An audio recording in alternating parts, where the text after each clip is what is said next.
All right, I just wanted to show you some examples of my journal.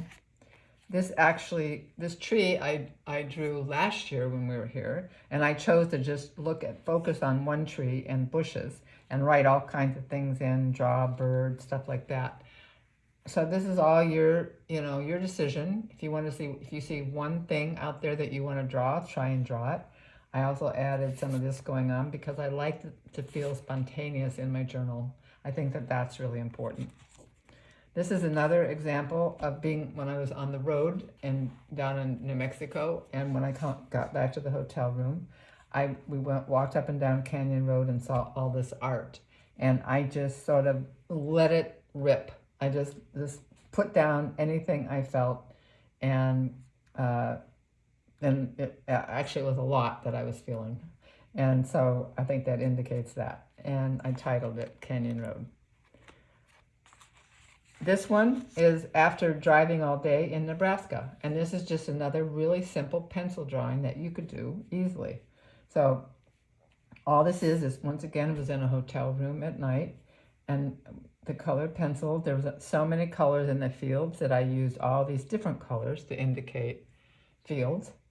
Sky, once again, horizon, which is a recognizable landscape mode. And then I just jotted down Nebraska, Iowa, hills, rolling yellow ochre, deep gray skies, feels good. And that was another way that you can work in your journal. This is another all strictly pencil in my hotel room and when we were in Ohio. And I just did a quick loose sketch of a barn and field, which it really appeals to me, especially when I'm on the road. And then this one was a whole bunch of jumbled feelings that I felt because Ohio is my native land. I said, Ohio is a nice word, my natal ground. I remember this air and this scent that covers up the wounds of my birth ground. So I let some feelings come out there, which I think journals are really good for. But I also had some fun with it. I turned those feelings into art. And then there's this one too, that is like, Nebraska and then I happened to have a magazine there and I cut that out, and I kind of always travel with this glue stick so I can paste things into my journal. And so it becomes more than just drawing. It becomes words and expression of feelings, and going farther away into something new. Nebraska again, and a little thing about imagination.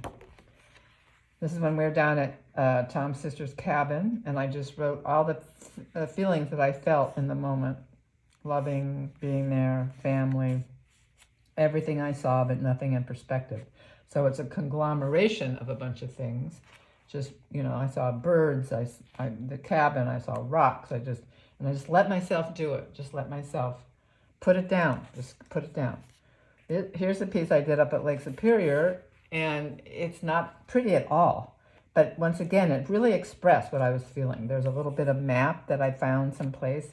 I have this little printer, so I printed a picture of myself in front of the lake, and I pasted that in. Lake Superior is a lot about rocks for me. I could see you doing a beach thing like this with shells and everything.